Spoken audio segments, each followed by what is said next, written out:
7 of 30 Days of PM Challenge, where we look at resources online, talk about a specific topic, and learn new things in the product management space. So, I'm Shagun, part of Nonsense, and we here are doing the 30 Days of PM Challenge to learn more about product management and what does a typical product manager do in an organization as part of their job and their role in essence. I am a practicing PM, currently working in an organization leading the product space for a B2B organization. But yeah, here is my challenge to essentially look at the 30 days of PM challenge and learn new things about product management and share the insights here on this channel.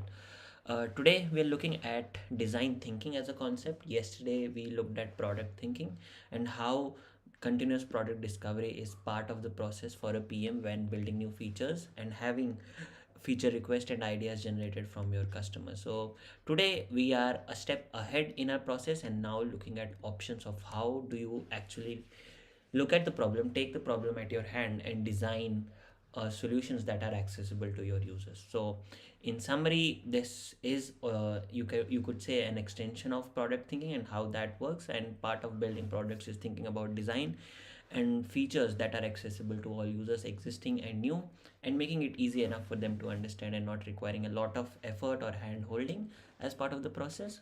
But yeah, here it goes about design thinking. And to begin with, we have 5 stages of design thinking, right? So whenever you are designing not just any product or feature that you're building, the 5 stages of design thinking essentially are empathizing with the user, understanding the problem to its core with the 5 I analysis and all the other things we've learned from day 1 to day 6, empathizing with the problem, keeping in mind that these will be users using your product and features that you are building. So a thorough research on the users and their behavior is required. So if you have an analytics tool built in which is tracking insights of visitor retention and things like that, it helps you to narrow down the impact if you are making a drastic change to a design element or a section to a platform.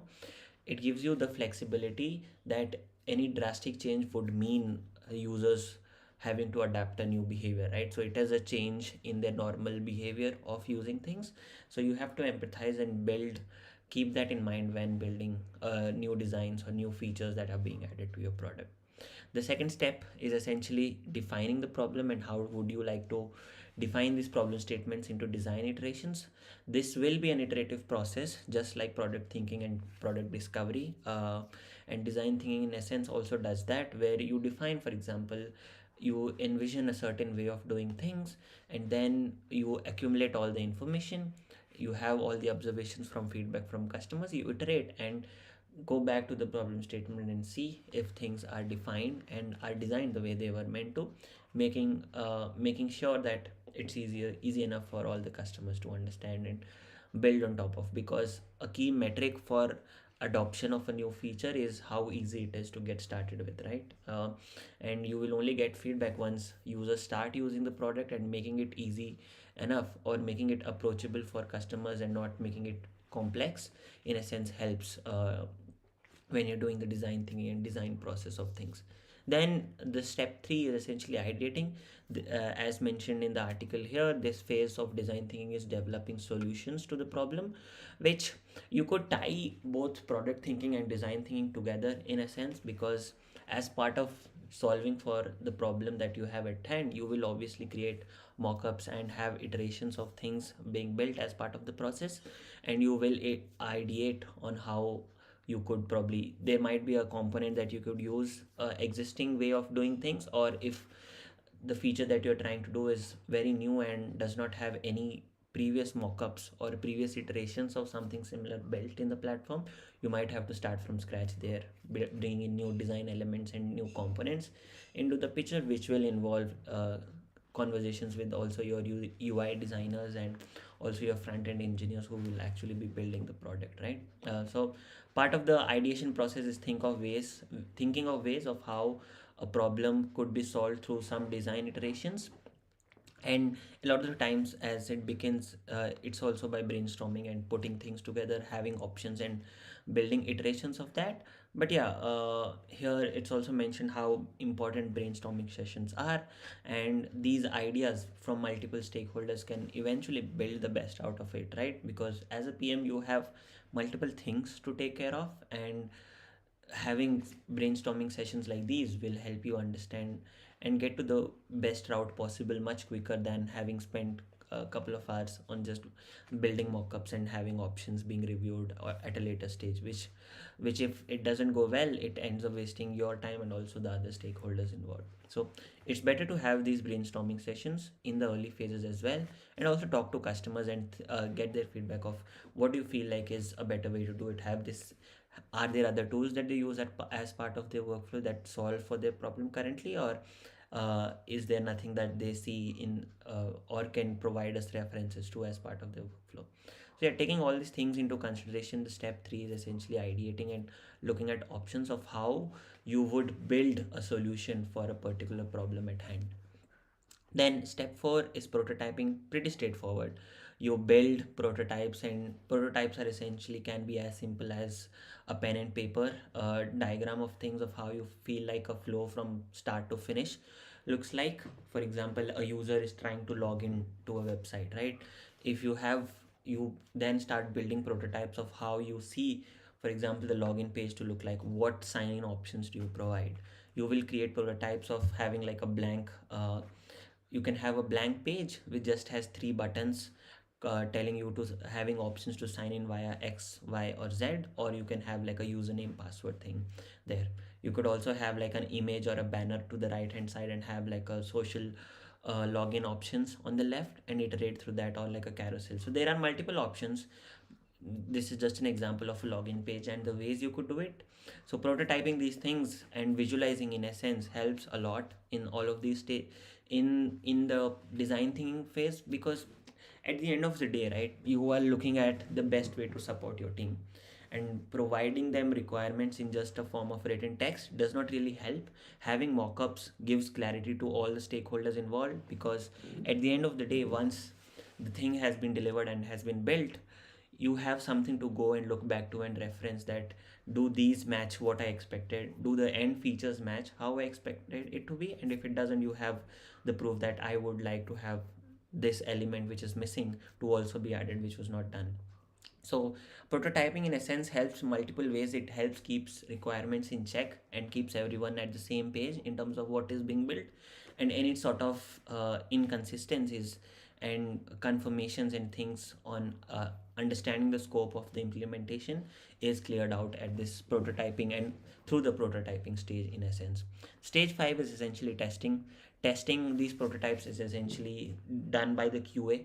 The QA folks, once you have given all your product requirements to the engineering, and that is being prioritized by engineering as part of their own backlog of things to build. And once, for example, the engineering is complete with their building, QA then jumps in and essentially is responsible for testing and making sure whatever was expected is actually being delivered as part of the engineering process and their cycle. And if things don't match, you have things to reference back and build and iterate on them further. So yeah, this is pretty straightforward to think of it. Design thinking is essentially, the word tells what it means, right? Design and thinking about design and the best way to optimize for better designs such that it's accessible. Because if you have, you generally don't have a lot of time to spend as a PM to build all multiple high fidelity mockups. All you probably have is just drawing up squares and boxes for your team to reference and look back. And if you have the time to design think, or have cycles of design thinking that are set out as part of the product development or product delivery cycle, it's great to look at options and competitors as to how they are doing things and iterate from there. So there are multiple resources online. I will share a few here, and to begin with, I think it's also linked with this article here, which is a YouTube playlist just talking about design thinking, so we can probably take a look at that as well. Which here they talk about design thinking, and where essentially all your design has to be human centered, because whether it's a mobile app or it is a website, you have to keep the human at the center of the problem, right? Because they will be the ones interacting with the feature you are building, and keeping that in mind essentially helps. And these processes are not linear.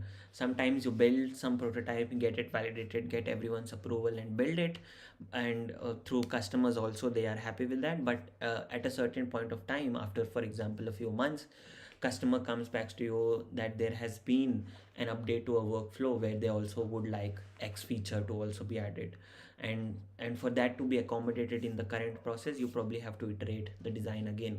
So it's not linear, it always keeps cycling, and there might be iterations. You might have to accept some things or remove some things out of the process, and you always have to look for options on the best way to achieve that problem. But yeah, this video essentially, or this playlist, talks about design thinking and how it is human centered, where all things are focused at what the end user will be interacting and doing when for example the feature is available on the screen.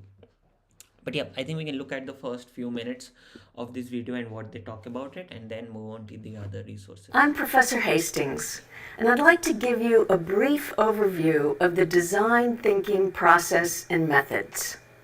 In this first short video, I just want to talk about design thinking in broad terms. And here in the Interactive Media and Communications program, we actually refer to it as design thinking and doing. The doing part is pretty critical. We're not just thinking, but we're actually actively integrating all kinds of methods and processes to create innovative products, whether it's websites, mobile applications, or physical products, books, magazines, whatever it is that we're researching or producing in our coursework. So, to give you a quick overview, design thinking is a new term for actually old process, decades old processes that designers have used in the creation of the visual and product world that we see around us. So yeah, I think just to stop here and probably not take a lot of time talking about this, it's also, design thinking is essentially about doing things and iterating on them, and whatever, whether it is a physical product or like a software product, it's always human centered. And you have many processes and methods to do that. We talked about the 5 stages, which are pretty common in the design thinking phase, but you essentially tie design thinking a lot of the times with product thinking, because both are tied together, where we are trying to build a solution for a problem at hand. But a lot of the times, in reality, you don't have a lot of time to think about design options. You probably have, if you have the time, that's great, good on you, and I mean, use the time wisely. But there are much more important things at hand for a PM to look at than just building these mockups. If you have like a team of designers who can work on this, great. If you don't, if you are the only person responsible, the best you could probably do is, in a day of all the meetings and things at hand, thinking of bare bone mockups that can be built out using the existing components that you have, and help the engineering and UI team to build a solution out of it and iterate on it continuously with the customer. But yeah, this is how it goes. I think we also have few questions from Daniel, and yeah, if you're live you can ask the questions. But yeah, I see you're trying to transition from a product specialist to a product management role. But yeah, if you could probably give me more details as to what do you do currently as a product specialist. Are you on the field side of things, or things like that? But to transition from a specialist to a management role, it's I mean, it would probably help you because you already have some inclination towards product specialist and are also interacting with multiple teams responsible for the product. And as part of a product manager, you are more responsible on the side of taking ownership of what you're building and being held liable and responsible for things to be prioritized and managed, so that eventually they bring business value. Because as a PM, you are responsible for the time invested by multiple stakeholders and multiple resources, and you don't want to waste people's time there, right? And you have to make great choices and make decisions. A lot of the time that is essentially telling no to a lot of requests. But as a PM, you are responsible to make these decisions and call out what needs to be done. But a product specialist is essentially focused on leveraging and providing the best of the product abilities to be helpful for customers to solve their current problems. And if not, a product specialist goes to a product manager, asks for requests on things to be iterated and improved. But yeah, I think transitioning should is a process, and it's not very easy. If you are in the best way to do transitioning in a from a different role into a product management role is within your existing organization, and try to proactively do the product manager's job, right, and essentially take it from there. So that is what can help you there. So yeah, that's my 2 cents on that question. But I think the other resources mentioned here was about design thinking, which is which has a lot of elements to talk through it. Why is it important, and the end goal of designing? Because as we already talked, it's about accessibility, making sure it's user friendly, the UI and UX is straightforward for customers to understand and make bring value or get value out of, and not requiring like multiple calls with the product team or support documentation. A product in essence should be straightforward, where you don't need help of like external hand holding or spoon feeding from. Even though whatever the complexity of it, you should try to and aim to make it as simple as possible. It might not be very easy to begin with, where sometimes with complexity you cannot really have the flexibility in improving the UX. Otherwise you end up building multiple steps and processes as part of the process, which customers end up hating as they grow and mature in the phases of this development. But yeah, it's always a good thing to consider accessibility and having users in mind when building or designing these features, right? So yeah, I think this is another very great resource from Manas. He talks a lot about product management and this blog is essentially can provide you answers to all your product management and product manager role questions that you have. And here are a few design features that have been added, and you can go through a few of these. So for example, you have the story of how Swiggy Pop, which was a feature part of Swiggy where it had cheap meals with free delivery, and it had like a certain time limit, and it used to be available during the peak timings of breakfast and dinner and lunch, so that users don't have to spend a lot of time browsing. And just using Pop, you had like 10 options of things to choose from and build and place your order. So it solved for a certain problem, this story or this article essentially covers how it was built and how it was iterated through, and why it eventually sunset, and how they took the learnings from that and improved the UI and the interface with Swiggy. So yeah, I think they had a few challenges. It talks about how the ideas and problems came together, and then how they prototyped their way into figuring out the best route forward.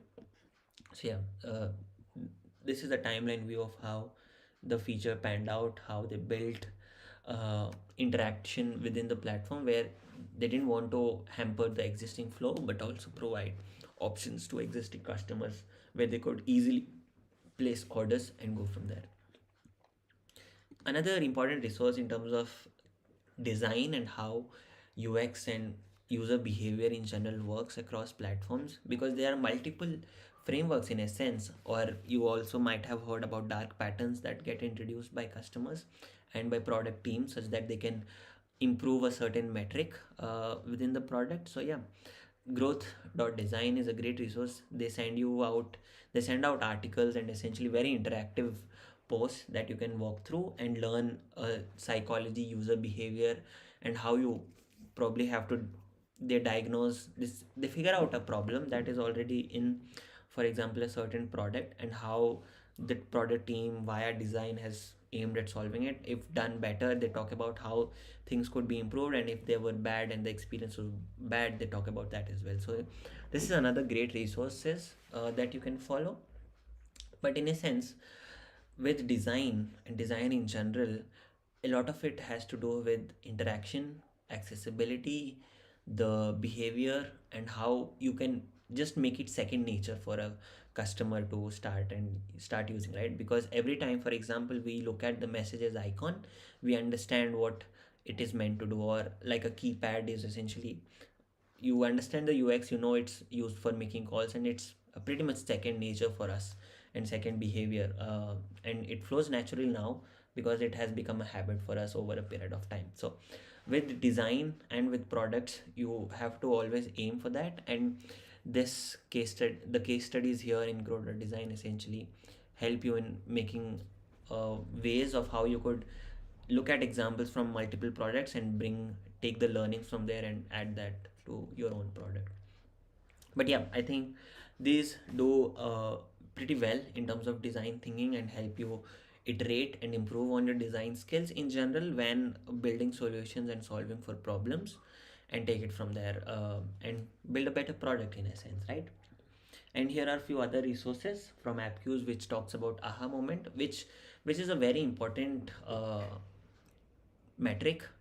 It really isn't like a tangible metric you can track for, but it talks about the short providing users with the shortest time to value for a customer, right? Because whenever we use multiple products during our day, and it becomes important for us to focus and make sure that the first experience of a customer logging into your platform is straightforward enough, where the time to value is as quick as possible, and probably we aim to achieve it within the first minute or two, and provide them the value that makes them believe in the product and start using it on a longer duration. Because you have multiple products that do the same job in a sense, and for you to stand out, you have to provide the value as soon as possible, which is the aha moment which we mention in our product. And to achieve the aha moment as soon as possible, you have to make sure the product is accessible, it's user friendly, it's intuitive and straightforward for a new user even to understand, who has no background or have not or has not seen the interface firsthand, and provide them value from the get-go. So yeah, this is another great article which talks about how you can design and iterate your product such that the time to value or the aha moment is as soon as possible, and improving the retention curve for users essentially. And this final resources is from Intercom. They make very good design in terms of their product and how they've strategized and always thought about accessibility of users and making it as seamless and as simple as possible to learn and grow of building the product and growing from there. So yeah, this is Stark CEO, and this is a podcast where they talk about how to design accessible products. I leave all the links in the description of the video and you can take a look at that. But for now, I think that's it on design thinking. But to summarize, design thinking talks about how, from a problem phase or during your discovery process of the product, you come across these ideas, you have potential thoughts in your mind of how to solve for that. After analyzing and going through the problem at hand, figuring out the root cause and what you're trying to achieve, and from there on, after the problem is clear to you, you go to the design phase, building the solution through the 5 stages we mentioned of design thinking and product thinking in our previous streams, and building a product that brings out value to customers and makes them sticky. And sticky, by sticky we mean the retention is high, the users come back after like a first login and after a few days, and find value within the product and use it on a regular basis to solve their problems and help make their workflow easier or their lives easier in whatever task or problem that the product has sought to solve for. But yeah, I think that's it. We'll end this here. But yeah, looking forward to the next series of issues we have, and from these 30 days of PM challenge, and grow from there. But yeah, thank you for joining. Take care, guys. Bye.